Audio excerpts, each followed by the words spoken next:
Exodus 2:1-25. Exodus chapter 2 verse 1. Now a man of the tribe of Levi married a Levite woman. Exodus chapter 2 verse 2. And she became pregnant and gave birth to a son. When she saw that he was a fine child, she hid him for 3 months. Exodus chapter 2 verse 3. But when she could hide him no longer, she got a papyrus basket for him and coated it with tar and pitch. Then she placed the child in it and put it among the reeds along the bank of the Nile. Exodus chapter 2 verse 4. His sister stood at a distance to see what would happen to him. Exodus chapter 2 verse 5. Then Pharaoh's daughter went down to the Nile to bathe, and her attendants were walking along the riverbank. She saw the basket among the reeds and sent her female slave to get it. Exodus chapter 2 verse 6. She opened it and saw the baby.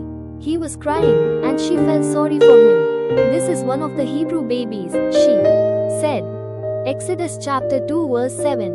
Then his sister asked Pharaoh's daughter, "Shall I go and get one of the Hebrew women to nurse the baby for you?" Exodus chapter 2 verse 8. "Yes, go," she answered. So the girl went and got the baby's mother.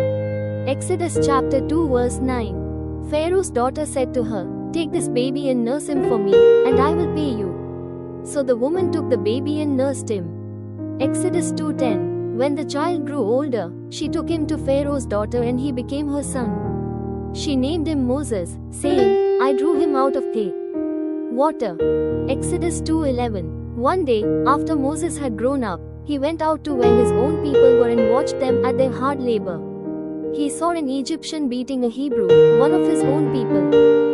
Exodus 2:12.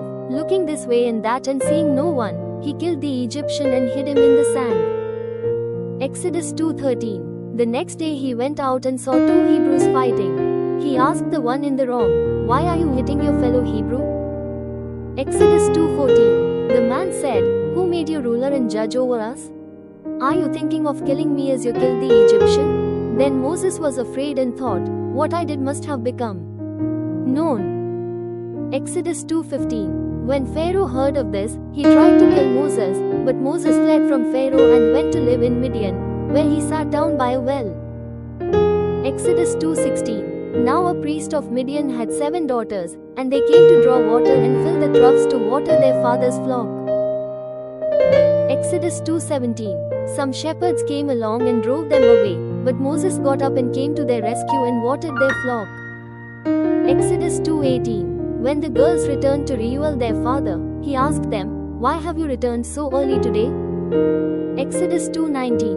They answered, "An Egyptian rescued us from the shepherds. He even drew water for us and watered the flock." Exodus 2:20. And where is he? Reuel asked his daughters. "Why did you leave him? Invite him to have something to eat." Exodus 2:21. Moses agreed to stay with the man, who gave his daughter Zipporah to Moses in marriage. Exodus 2:22. Zipporah gave birth to a son, and Moses named him Gershom, saying, "I have become a foreigner in a foreign land." Exodus 2:24. God heard their groaning and he remembered his covenant with Abraham, with Isaac and with Jacob. Exodus 2:24. God heard their groaning and he remembered his covenant with Abraham, with Isaac and with Jacob. Exodus 2:25.